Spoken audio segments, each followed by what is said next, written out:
Alright, let me address this 100 player sized elephant in the room when it comes to this series. Since the last min-max damage video I put out, the TF2 team, for some reason, decided that you can now have up to 100 players in a server. It's unsupported and unrecommended, but you can do it. And I've had a lot of people asking if I'm going to be using 100 players for videos like these. And when it came to the series, I've always gone based on the highest damage you could hypothetically do in a player versus player match without the use of cheats. We might use cheats to set up the scenarios, and those scenarios might be very ultra specific, but they all could hypothetically happen. And having 100 players isn't cheating, as long as the server is set up to do that. But having 100 players does cause a server to become very laggy, and in my experience it does frequently crash the game. And 32, or I guess in the case of versus Saxton Hale, 33 is the maximum supported official player count. And basically all I'm going to say is that we will figure out the 100 player situation in the future, and we will also revisit the old videos. But for now, I think we'll just stick to 32 players, and we'll just do the calculations ourselves for a hypothetical 100 players. I think that's good enough. Think so? It's fine. Anyway, TF2 got its first new playable character in ever with Saxton Hale in the versus Saxton Hale game mode. And normally I was going to do Sniper next, but we're going to make way for a real Australian. I mean, Sniper doesn't even have a mustache. And he can't blow people up by punching them? He's clearly less cool. So Saxton Hale it is. And Saxton Hale introduces 6 new ways of dealing damage. His standard normal punch deals 195 damage, but it cannot be crit boosted.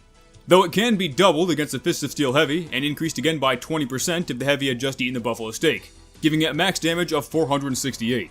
So I probably wouldn't recommend the Fist of Steel in this game mode. But for its minimum damage, medics actually take 30% less damage from all of Saxton's attacks. Saxton's attackstons. And this does actually only apply in the versus Saxton Hale mode. If you're using a mod to play as Saxton on a training map, for example, then medic will take normal damage. So we're going to be moving back and forth a few times for this video.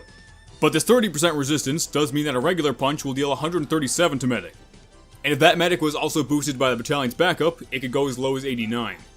And Spy also has a 50% resistance to Saxton Hale when he's cloaked, on top of his normal 20% resistance. And if that Spy was also buffed by the battalion's backup, he would only take 51 damage. Or 32 with the Dead Ringer's Feign. And okay, so normally melee weapons in TF2 aren't capable of hitting multiple enemies at once, even if they're literally standing inside each other. But Saxton's fists have a special property where they create a small explosion on hit that will damage close by enemies. This deals half the regular punch damage, so it normally does 98. But because this little explosion is not considered melee damage, the Fist of Steel will actually resist it. You can see here where I'm trying to punch 32 Buffalo Steak Fist of Steel heavies, and the extra damage is only 70. But if all those heavies were instead using the Warrior Spirit, then the initial damage would be 304, and all the other heavies would take 152. Meaning with just one regular punch against 32 heavies, you could deal a max of 5,016 damage. Or if that was against 100 heavies, it'd be 15,352. So Saxton joins Pyro and Delman as being the only characters with melees that can hit multiple targets. And that's pretty neat. Saxton Hale also has another normal way of dealing damage that doesn't need to be activated by a special attack. And that's just a regular Stomp. As long as Saxton falls from a moderate distance, he will always deal 195 damage upon landing on a target's head. This attack is also resisted by medic, bringing it down to 137 damage, but it's actually not affected by the battalion's backup, which makes the lowest visible damage the Stomp can do still 137. And the highest Stomp damage would go up to 304 against a Buffalo Steak Warrior Spirit Heavy.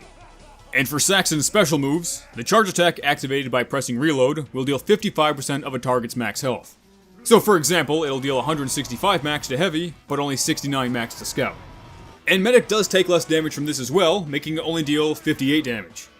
And actually, while I was working on this video, they updated the Vaccinator shields to resist Saxton Hale's special attacks. But they don't resist his normal punches though, so I'm not entirely sure how valuable it'll actually be in-game. But it does mean that a Vaccinator shielded Medic, under the effects of the battalion's backup, will only take 9 damage from Saxton's charge, being 150 times 0.55 for the base damage, then times 0.7 for Medic's natural resistance, then 0.65 times for the battalion's backup, and 0.25 times for the Vaccinator, bringing it down to 9 damage. And this charge attack is actually not considered melee damage. If I had to guess, I would probably guess that it was typeless, because it does deal neutral damage to a Fist of Steel Heavy.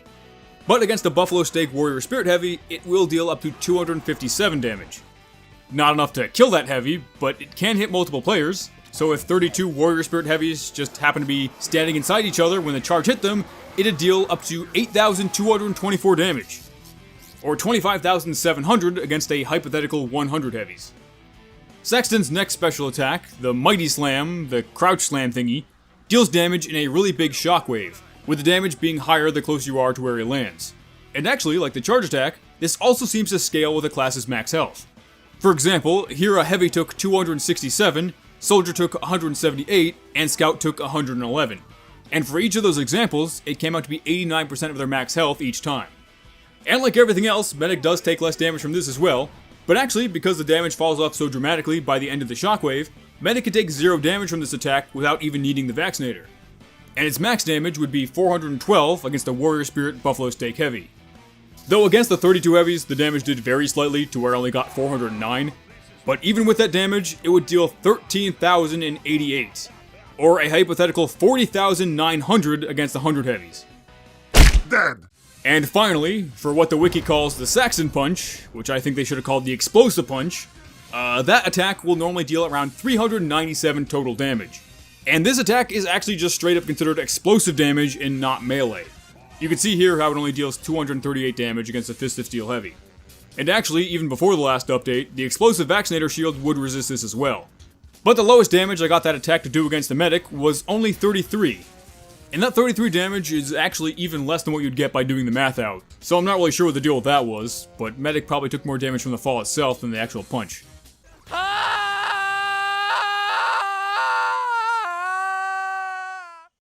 And the Explosive Punch's max damage can be increased up to 617.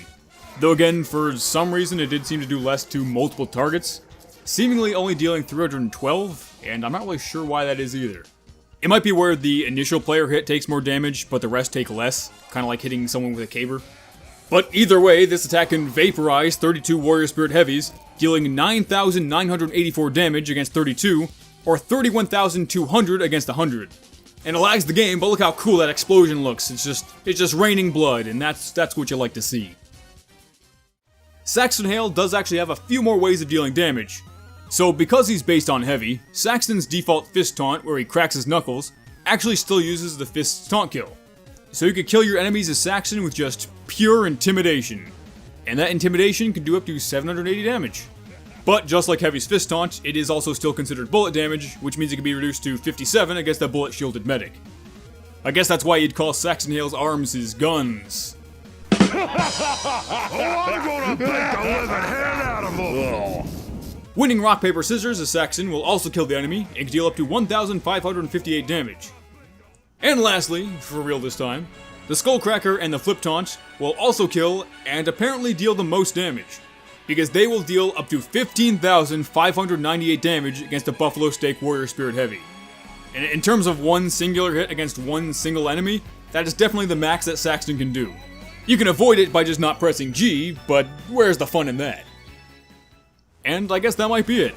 Though I do think it could be fun to go over the highest and lowest damage you could do to Saxton himself, as well as all the other different weapon quirks in versus Saxton Hale. So if that's something you guys think sounds interesting, you can just let me know, and otherwise we still have Sniper and Spy left. But for now, thanks for watching, and of course a special thanks to my patrons, like Varric, Captain Forex, Eggox, Colonel, Probably Vinegar, Caponicus, Kelso the Pirate, Pillsman's Fox, Some Crazy Idiot, Ozond, She-Shells, Salt God, Lavi, Taupe, Time Consuming, Man344, Nolan46, and Melodici. Alright, peace out, dogs.